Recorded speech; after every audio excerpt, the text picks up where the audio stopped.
According to the Singapore Police Force, in the first half of this year, there have been more than 750 cases of victims who've downloaded malware onto their phones, with losses amounting to at least 10 million Singapore dollars. The latest scam variants starts with advertisements for various services at attractive prices on social media platforms like Facebook and Instagram. The victims then contact the sellers via the social messaging platforms or WhatsApp.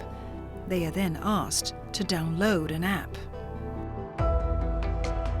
The scammers trick the victims to download malware onto their phones and then enable the disability functions.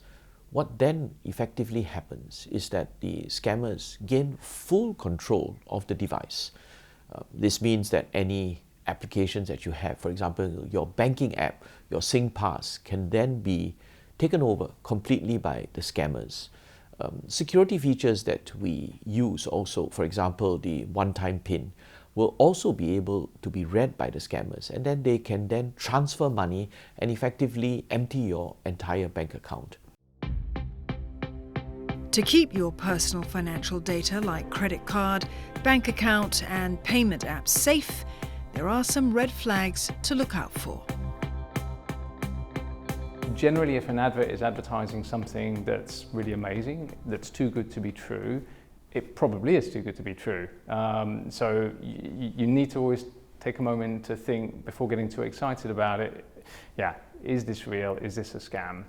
Don't necessarily follow a link from that advert, but maybe come out of those applications, go online and search for those adverts. Coming in at a different way can help validate if they're real or not, and also can prevent you from clicking on any kind of links. Because the moment you click on a link, and this kind of leads on to, how do these scams work? The moment you click on a link, there's an opportunity then for a malicious app to get downloaded onto your device. So another thing these criminals always do is they get you off of the platform that you saw the ad on, and they move you into another platform where they can talk to you privately without the platform being able to detect that they're scamming you. So it starts on Facebook and then you're in WhatsApp, or it starts on Instagram and then you're in WhatsApp. The fact that they're changing the platform, they're doing that because that prevents you from being protected. They're moving it somewhere where the platform can't scan the thing and know that it's a bad thing and protect you from it. So that's one of those warning signs as well. So what are the ways in which you can proactively protect yourself? We need to be vigilant and always be cautious when you transact online. Secondly, we need to be careful and never give away our banking credentials or our personal data online. Third, we need to enable security features. For example, use antivirus and Scam Shield. These are software which will help to protect you and raise your level of cyber hygiene. One of the initiatives that CSA will be doing is that we'll be publishing a list of antivirus providers, apps, which will be available online so that consumers can see for themselves the effectiveness of the antivirus apps.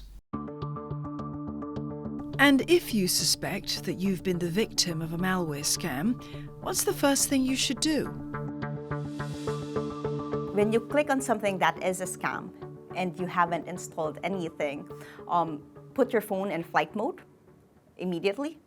After that, go to your accounts, because chances are if you have clicked on a scam, you might have been targeted before. Because again, the algorithm works in ways wherein there's a high chance that you won't click on the first scam that you see in your Facebook feed.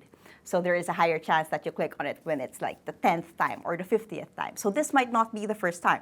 So you look into your accounts first, see if there are any transactions that's wrong. Change your passwords on a different device, such as your computer. Make sure that you don't reuse your passwords across all of these platforms. I know it's hard because there's a lot of apps, there's a lot of websites. I recommend, as a security practitioner, using a password manager, and then download an actual antivirus app. And then once you're scanned, your phone is safe, your accounts are safe, I would suggest doing a master reset of all your accounts. But at the end of the day, Protection is better than cure. So what are the things you should not do to ensure you do not become a victim of such scams? As long as you have a cell phone and that you have money in a bank and you have banking apps, you are a target. No matter if you only have $100 in your bank account or you have 30 or you have 1,000, you are a target. So with that mindset, you have to always have this state of mind of constant vigilance wherein you have to always raise up your defenses. So don't download anything that's not from an official Play Store. Don't click on random things on Facebook. There is always the matter of convenience versus security. Everything is made to be very convenient now. So you go from Facebook, you go to WhatsApp, it's just one click. You don't even have to copy your phone numbers. Keep in mind when things are too convenient for you, this may be a scam.